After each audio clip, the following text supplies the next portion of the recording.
Dude, that 8, man. I cannot believe I almost died to him. Luckily, I beat him without taking a hit on my cruel playthrough, but man, I played that first one so terribly. Anyways, what's up guys, Lex here, and today, as you can tell, I have a warrior build or progress update for my hardcore solo self-found character, and spoilers, we made it to the end game. Seriously, I think that the Mighty Silverfist was actually the closest I got to dying on this run, maybe understandably so, as I've heard that he is the end of a lot of characters that are first going through this league. But yeah, hey, humble brag, we made it to the end game on my first hardcore character. Again, no escape shenanigans, though I gotta say, mapping was feeling a little rough for a bit. The main problem, perhaps unsurprisingly, was defense, you know, getting your elemental resistances up and quickly.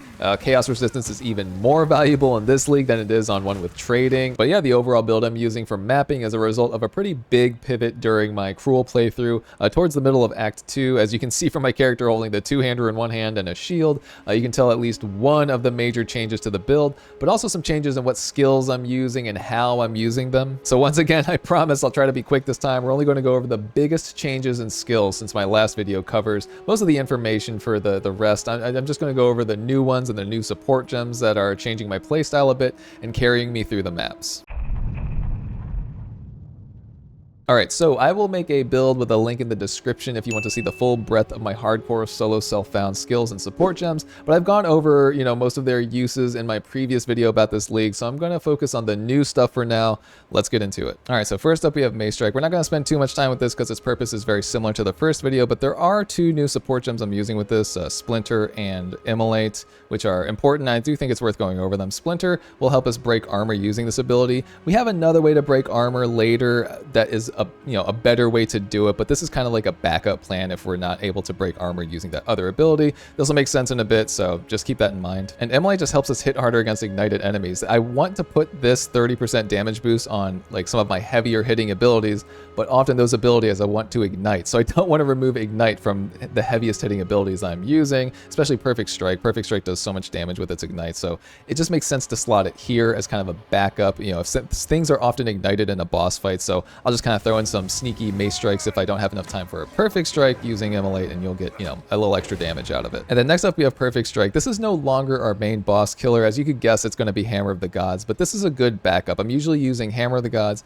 and this ability to you know, nuke down bosses really quickly, so that the purpose in this one hasn't really changed. But the first ability I do want to spend some time talking about is Molten Blast. I think I was sleeping on this ability during my first playthrough of the Axe. It hits actually pretty hard, but most importantly, it primes things for stuns very quickly. I think this is because it technically hits twice on the main target. You know, the way this thing works, I'm sure you've seen it, but there's like a big main projectile, and as soon as it collides with something, it splits up into a bunch of smaller projectiles. You also step forward a little bit when you use this, which a lot of people have complained about, but to be honest, I kind of like it when you're using it as a stun primer, because it's just perfect to set up Boneshatters in a way. Like, you step forward, use Magma Blast, they're primed for stun, and then you step forward again while bone shattering, which can help you close some distance while using both abilities. The shotgun effect after the first impact is actually super useful as well, since it'll often prime a bunch of mobs in a group for Boneshatter to chain to, which means that Boneshatter will create a shockwave around each primed for stun target that it hits. And real quick, let's go over the support gems. We have Long Shot, which will increase the attack damage of this by up to 35%, so it kind of scales down, as you can see in the description, until there's no bonus if something is 3.5 meters or closer.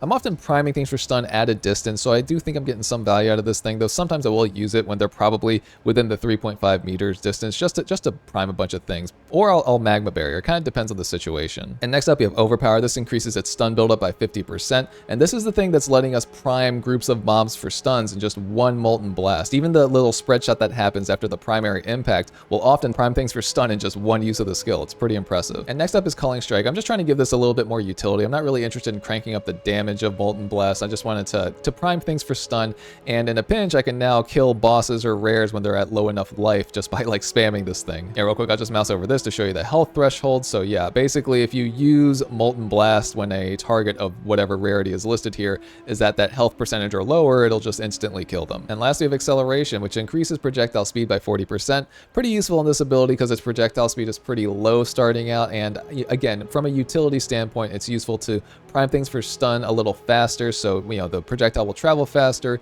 hit your targets, prime them for stun faster so you can bone shatter earlier. It just makes sense. I also experimented with some other projectile support gems, Ricochet, Fork, and Scattershot. The first two didn't really make a huge difference, but Scattershot was interesting. I would describe it like this. Scattershot wasn't super useful for my particular build because it would often just outright kill the first targets or heavy stun them because the projectiles would split into 3, then there's just a bunch of projectiles after, and it just wasn't queuing things up for big Boneshatters the way I wanted. The issue was that it was outright killing the things I wanted primed for stun, or just outright heavy stunning them, and then I couldn't get like as big of a Boneshatter off, which just kind of killed my group clearing speed and ability. But I say it's interesting because it actually amplified the damage of Molten Blast by a ton, and I see like a build that can be built around Molten Blast using that gem because the damage was up there. But that's something for you guys to experiment with. I'm moving on. Shield charge is pretty much the same as before. I'm going to skip over that, but Boneshatter isn't all that different as well. But I will mention that I have the Devastate support gem socketed into it now. Let's mouse over it. There it is. Which fully breaks armor when inflicting a heavy stun. Again, you'll be doing a lot of heavy stunning with this skill. It's pretty much made for that. But this will be a little bit more important later, as you experienced warriors can already tell where this is going, you know, why we need to break armor. But as a bonus, which I thought was interesting, we have armor explosion socketed here as well. I know they nerfed the ability to chain off of itself, but somehow it's getting a lot of extra clear and AoE when using the support gem. I think it's because when you heavy stun an enemy with Devastate equipped, the entire shockwave will armor break whoever is hit by it. And honestly, I was still getting some pretty good chaining off of it, or at least that's what it looked like. I was honestly surprised at how good it was. Armor explosion would also sometimes just hit things that were off the screen. There's still some kind of chaining going on here. All right, next skill I want to go over is the new aura we have equipped after getting more spirit from the, the campaign playthroughs, Time of Need. Obviously extra useful in the hardcore solo self-found league since it's a pretty frequent heal and curse plus elemental ailment removal when socketed correctly. Yeah, pretty straightforward. Basically, it helps with survivability, and seeing as you don't want to die even once in this league, I think it's basically essential for warriors in my opinion. Support gems are pretty obvious. We have fast forward so that the heal and the debuff removal goes off a little more often. We have herbalism so that flasks will heal you a lot more. 30% increased recovery from life flasks. That's super important. And then last we have cannibalism, also a super useful support gem. It'll heal you 4% of your life every time you kill something. Really useful for feeling safe as you're clearing big groups on maps. So again, honestly in my opinion, this is also essential. All right, and last skill, I told you it'd be a little faster this time. We have Hammer of the Gods. This is basically our boss and rare killer, straight up. Very straightforward, hard-hitting nuke that hits in an area. However, this currently has some synergy with our Boneshatter with the way this is socketed, as we mentioned earlier, since Boneshatter is socketed in a way to break armor when you heavy stun something. You probably already guessed this, but that's because of the support gem exploit weakness, which is one of the biggest damage boosts I think you can get. 50% more damage after consuming fully broken armor. Yeah, really good. And for the other support gems, we have Ignition, which I think is super useful. I mean, you want your heaviest hitting abilities to ignite because ignite damage is based off of how hard that initial hit is. So Hammer of the Gods will hit really hard, and then Ignition will do so much work after you've hit whatever you're trying to nuke. I'm not exactly sure how much more damage it adds, but it's a lot because I'll often hit rares or a boss with Hammer of the Gods, and they have a significant amount of life left, but the ignite will just take care of the rest. Like I'll just run around and let them burn. And then next we have Heft. This is just going to make that initial hit damage of this ability hit harder, which will subsequently make the ignite from the Ignition support gem also hit harder. Again, yeah, pretty straightforward. And then lastly, we have Rage Forge, which will make this ability hit even harder, an extra 35% damage, but you have to have 10 Rage to consume for this support gem to be relevant. So we have Infernal Cry equipped with Raging Cry, so just make sure you use Infernal Cry, which you should be doing anyway to empower the attack, but use Infernal Cry, hit your target, you'll get a bunch of Rage. On bosses, it's going to give you plenty of Rage for you to consume for Rage Forged. And hey, that's pretty much it. I guess I'll mention Leap Slam real quick for some extra mobility. I use it to jump across chasms or up cliffs or down cliffs, but can also prime things for stun for big Boneshatters. It's another skill that I use semi-frequently, but definitely not as much as Molten Blast. Overall, guys, all of these skills and support gems are going to be in the build link that I'll place in the description of this video, so just click below if you want to see the full set, and if you have any questions, just leave a comment and I'll get to as many as I can. But yeah, I mean, those are the major changes with the skills, so let's talk about the passive skill tree. So as you can see, a pretty major change here with the passive skills compared to my last video, but let's start out simple with the ascendancy points. I'll zoom in real quick. So with my first two ascendancy points, I initially spec'd down on this branch for the life regen and the 50% more maximum life from Mysterious Lineage. I mean, early on, that's going to do a lot more work in keeping your character alive, especially in this league, than most of the other stuff. And at the time when I grabbed these two, I didn't feel like I really needed extra damage, so it just made more sense to lean into more survivability. However, once I got my 3rd and 4th ascendancy points from the Trial of Chaos, I did grab the 20 inventory node, the Colossal Capacity, and you could have argued maybe I could have leaned into some more damage, or, you know, with one of these branches, or more survivability with this branch. Only applies to chest armor, but this could still improve your survivability. But I was planning on switching to Giant's Blood fairly soon, so I was basically getting ready for it and wanted to save on respec costs, and I eventually found a pretty good weapon upgrade in the middle of Act 2, Cruel Act 2, so I ended up respecking these 2 points down here into Hulking Form, so that I had all 4 of my ascendancy points up here. Just, you know, I wanted the extra strength here from these 2 nodes, and Hulking Form obviously gives you more, a 50% increase of small passive skills, so that'll help you meet strength requirements a little easier when going for Giant's Blood. I think I actually had so much strength it gave me more of a bonus than Mysterious Lineage did when I respec into this, so that's, you know, a little bit of math involved, but it's not too hard, I don't think. But obviously my 5th and 6th ascendancy points I put back into this branch into Mysterious Lineage,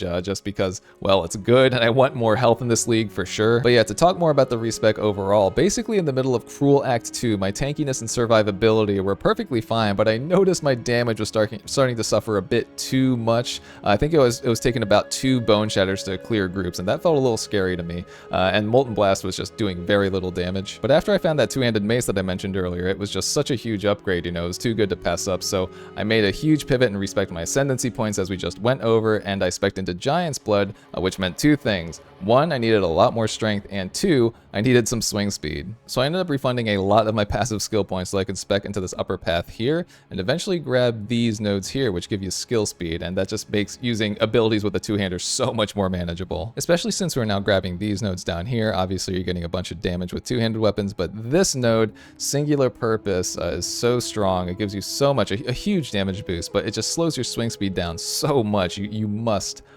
cancel it out somehow. In my first video, I talked about going down this way to grab Lay Siege and grabbing these swing speed and dexterity nodes, but honestly, it just made more sense, I think, in my opinion, to grab the swing speed nodes up here. It's a lot closer, and you don't waste as many passive points traveling all the way down there. But you know, I'm sure a build exists where that makes more sense. And down here, we're grabbing these mace nodes. I know a lot of warriors tend to go and grab these for more aftershock chance, but honestly, I'm not using a lot of slam skills, and I think you get the most benefit from these when you're using slam skills and the slam branch and the ascendancy. So honestly, those abilities again feel kind of clunky to me. I'm just kind of veering away from them. I tend to just like the fire-based abilities on warriors, so that's why I kind of went around here to grab more stun buildup, and I grabbed these 2 damage nodes, and I just opted to skip these 2. Maybe if I was running like a stampede build or something, I'd go for them, but they just didn't feel, you know, super efficient for me. And we're grabbing these fire nodes here just because I think I will eventually go Avatar of Fire when it makes sense to, mostly when I'm able to consistently get rid of fire resistance on mobs, and this node here, Overheating Blow, inflicts fire exposure when you heavy stun something, so that definitely helps our perfect strikes hit a lot harder on bosses, since exposure can make resistances go into the negatives. We also have some Magnitude of Ignite nodes here, which is obviously helping our Hammer of the Gods ignite damage, but we also have Fulmination, which will make Hammer of the Gods, well, all abilities hit 40% harder on ignited targets. So usually I try to perfect strike a boss right before Hammer of the Gods falls on them. Like I'll queue up Hammer of the Gods, wind up a perfect strike if I can, and just ignite them right before Hammer of the God hits, so that it just hits for 40% harder, you know, boost the hit damage of Hammer of the Gods and the ignite damage. So try to have your heaviest hitting abilities hit an ignited target is what it boils down to. But yeah, I think all these nodes will be a little bit more relevant when I switch to Avatar of Fire at some point. I just need to do it when it makes sense to. Right now I'm actually losing damage if I switch to Avatar of Fire, since you can see here it lowers your damage basically to 75%, but it's all fire damage. So, you know, you have to make sure that it makes sense to do it. And I think I will once I can cast like Flammability or something. I just need to go back and grab the lowest level skill gem I can for that ability, which is 7. But anyways, then we went up north and grabbed these block nodes here. And this notable, obviously, Towering Shield. It's good because we're still using Magma Barrier as like, it's not my main stun primer for sure, but in a pretty scary situation, if a bunch of mobs run at you really quickly and you need to start priming them for stun and you don't want to take any hits, Magma Barrier is still my go-to, and this will ensure that you get a bunch of block chance while you're spamming Magma Barrier. So in my opinion, I'm getting quite a bit of value out of it. Then I went up north a little more and grabbed these Maximum Fire Resistance nodes, and then Prism Guard, which gives us more Max Elemental Resist, but also 5% 50% to all elemental resistances. You know, all of this is super important when starting maps in the end game. Also went up here and grabbed blood magic so that we're using life to cast instead of mana. You might think this is a little counterintuitive since we want to survive in hardcore solo self-found, but with how much mana skills cost relative to how much life you have, it's so worth it, because you can sometimes run out of mana and have to wait on your flask to give you enough mana to cast a potentially life-saving skill. And as you level up your skill gems more and more, it's harder to pull off combos like Infernal Cry and Hammer the Gods. Trust me, you definitely want to use life instead of mana. Down this direction, obviously we grab these strength nodes here, really strong for Giant's Blood, which is obviously here. One interesting note is that these nodes here reduce your mana actually to justify how much strength each node gives you, but it doesn't matter since we have blood magic, so we've effectively removed the downside of all of these strength nodes here, so pretty nice. But this part I think is most interesting and very important in this league in my opinion. I have spec'd all the way down here and started grabbing these plus all stats nodes.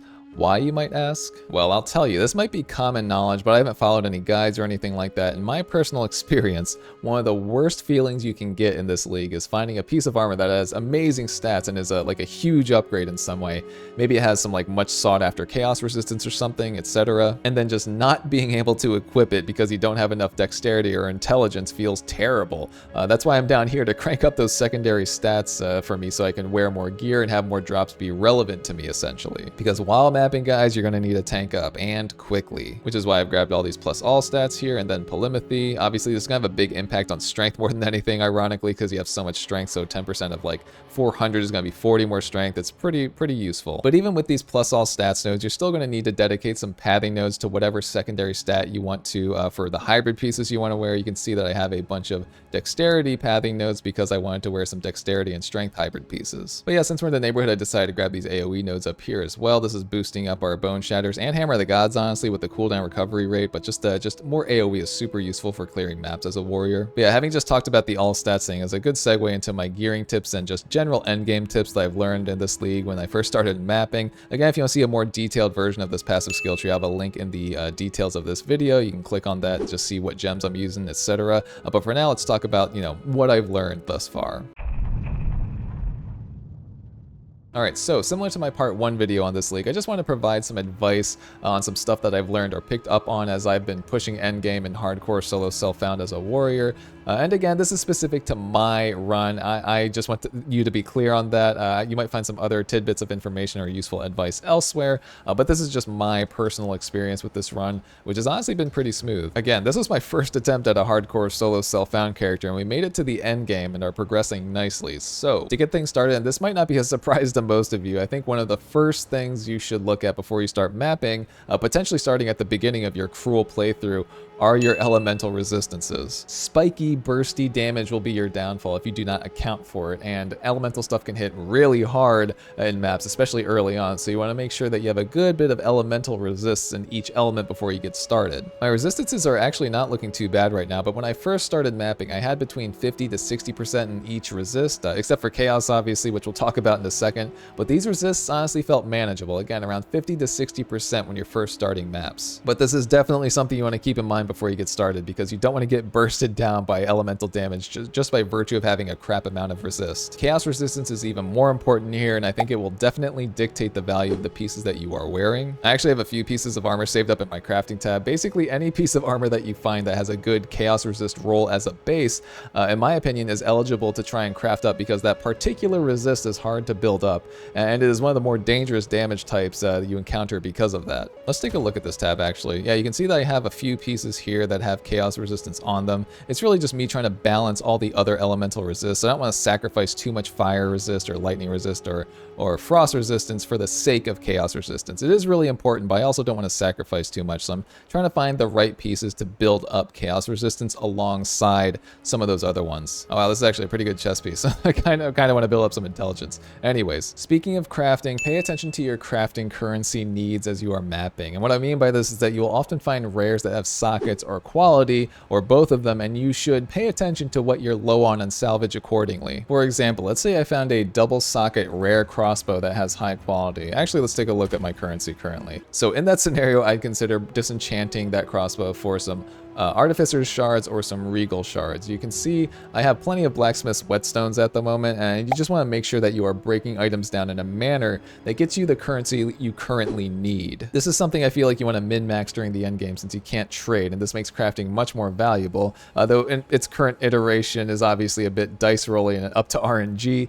Even still, you want to make sure that you're getting the currencies you need. Alright, moving on. Alright, next tip, pick and choose your map modifiers carefully and throw any away that you're not comfortable with running. Or not throw away, you know, just like salvage or sell them. So listen, some modifiers are going to be objectively bad, and some are going to be pure personal preference, as in just some modifiers you personally do not like running. For instance, early on I wouldn't consider running any monsters gain X% additional fire damage to attacks or something like that on a boss map especially. That might just be personal preference because I think that modifier is a bit dangerous just starting out, but these days it's a bit more manageable since I have a decent chunk of fire resistance at this point. But again, at the beginning I avoided all of those types of modifiers because damage was already feeling a little spiky when I started tier 1 maps, and that extra damage could spell doom for me. And as a warrior, the Waystone modifier that gives monsters 100% increased stun buildup also feels like it could be a death sentence, man. Like if you get stun locked in a dangerous situation, chances are high that your run is over. So I avoided this on almost every map, maybe on tower maps since they're a bit more linear and not as overwhelming, but this is objectively a pretty scary role in my opinion.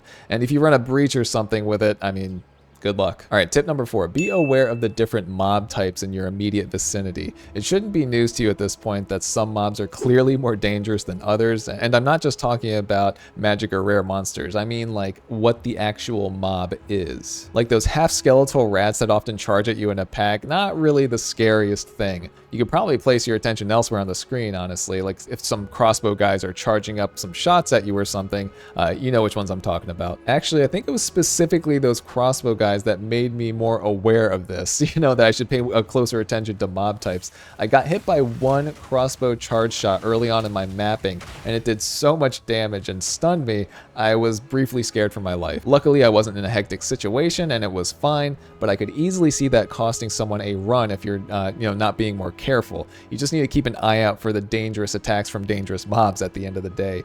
You know, some other examples off the top of my head are like that spear throw these centaur hyenas do, or those hunchback gravekeeper guys with the giant statues that make those big shockwaves appear in front of them, etc. I guess overall I just chalk this up to mob awareness. Just prioritize wiping out dangerous mobs first and safely so that they don't ruin your run if you're like, you know, in a busier map situation. All right, I think I'll cap it at 5 tips. If any more come to mind, I'll put them in text form at the end of this section, but this last one is let the nature of the loot you find guide your build. I genuinely love how fun this mode has been and how it feels like you have to improvise your build a bit based on what items you find that can be massive upgrades to you. You know, like how I pivoted to Giant's Blood in Act 2 after finding that crazy two-hander and then pivoting again in the end game for more dexterity and intelligence so they can wear more types of armor, etc. This really makes you appreciate the loot drops in the game a lot more, and hell, even though I haven't found one yet, there will be certain uniques with effects so good that it could change your entire playstyle. I found a few decent uniques, but nothing super insane yet, so we'll just have to see what happens.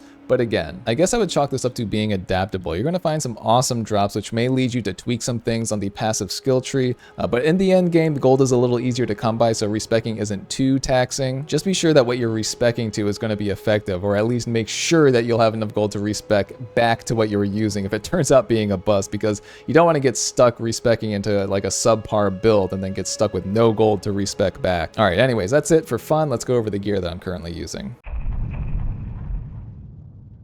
So obviously my personal priority for good gear is centered around 3 things: chaos resistance, elemental resistance, and stats. Obviously maximum life is a priority too, but I like strength for weapon upgrades since we're using Giant's Blood, and I like dexterity in it obviously so I can wear more pieces of armor. But yeah, I recently found this rare weapon, which is a huge upgrade from my previous. Actually I have my old one down here, I'll just mouse over it so you can see how much of a jump it really was. But yeah, this current one is strong mostly due to that juicy physical damage roll, 140%. And then I also got lucky with the corruption on the 3rd socket. Probably should have upgraded the quality on this one before doing that, but I think I'm going to find something better down the line, so it's fine. I did totally forget to upgrade the quality before corrupting it though, just to be clear. I'll just mouse over the rest of my gear real quick, just so you can see what kind of set I'm using right now for endgame mapping. You know, I think I'm up to tier 6, tier 7 right now, but you know, pause at any time if you want to just see what I'm using. And actually real quick, you can see I have these dexterity and strength hybrid pieces down here. I think I found these two on the same map actually, but these are the two pieces that made me realize I needed to pick up some more non-strength stats for hybrid pieces, or else I was going to be hurting. Though obviously I'm wearing some strength pieces currently that are better than these. I just wanted to show them to you because I was using them for a long time, and they were huge upgrades from the stuff I was using before I found them, to the point that they made me respec. Actually pretty good rolls on this helmet to this day. You know, big max life, more armor, more evasion. Minions doesn't matter, but rarity and fire and cold resistance, super nice to be honest. I'd still be wearing this if it had some chaos resistance, but this one that I'm wearing currently does, so it unfortunately wins out at the moment. I say unfortunately because I'm not all that crazy about the other rolls on this thing, but hey, you need the chaos res. This shield is sick too, 69% increased block chance, really nice. Actually made me go from like 30-ish% block chance from the old shield I was using to 60%, so honestly, I was super happy I was able to use this one. Strength is also nice. Big fire resistance is also nice. Yeah, I was really digging this one until I found this shield, which I think is an overall upgrade with more resistances and more armor, similar block chance increase, etc. Other pieces are decent. I'm mostly just playing the elemental resist puzzle where I can. This chest actually has some chaos resist on it, so that's probably going to stay here for a bit. Oh, and I'm actually using a unique belt that I found recently. I'd probably replace this with a chaos resistance one, but again, I think this one has already saved my life a few times with its effect. If you're low on life, your flask heal applies instantly, and low life is at 35% or lower, so honestly it's not even that low. So yeah, honestly pretty useful, literal lifesaver, and for me it has a lot more value in this league in particular since it could potentially save your run. Overall, that's what my gear is currently looking like. I honestly think building elemental resist is something you should again start to think about as early as the start of your cruel playthrough. Save good gear with good elemental resists, or just keep some different ones to swap them out depending on which boss you're fighting. You know, for example, I think against Oriani I saved some lightning resistance gear. Oh, actually it's right here, this ring, because his scariest attack to me was that lightning that comes down from the sky, but you know, he got nuked down really quickly anyway, so it was no big deal. Anyways, that's it for this one, guys. Enjoying hardcore solo self-found while I can before the new patch drops, which I think will reset the economy and our characters. Either way, I'm super hyped for the Dawn of the Hunt update. If you couldn't tell by that video I made going over that new Warrior Ascendancy teaser image, I genuinely think that if our guesses are correct, that might become my favorite Ascendancy, and I'll definitely be making some build videos on it. I may try this league again after I check out some of the new stuff on softcore. It really is a lot of fun. So hopefully you guys enjoyed my take on warriors and hardcore solo self-found, and I'll leave you guys with the highlights, including the fight with that stupid ape. God, I cannot believe he almost ended my run. Like, I audibly gasped after he hit me. And I also hope one day to make a video on hardcore solo self-found where I go over the endgame stuff, you know, after you've grinded a bunch of maps and are starting to tackle the pinnacle bosses and such. But anyways, stay tuned for more warrior content as the new stuff is released. Hopefully the new stuff doesn't invalidate too much of this video, but regardless, thank you for watching and enjoy the clips. I'll see you guys next time.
Molten rock!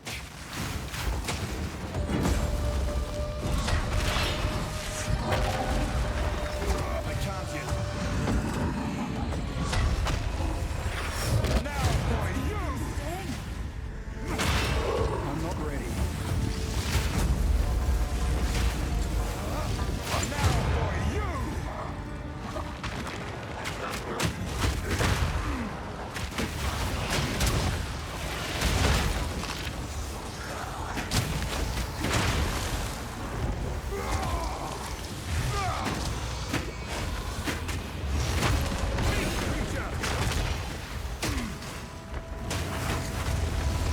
Heal yourself!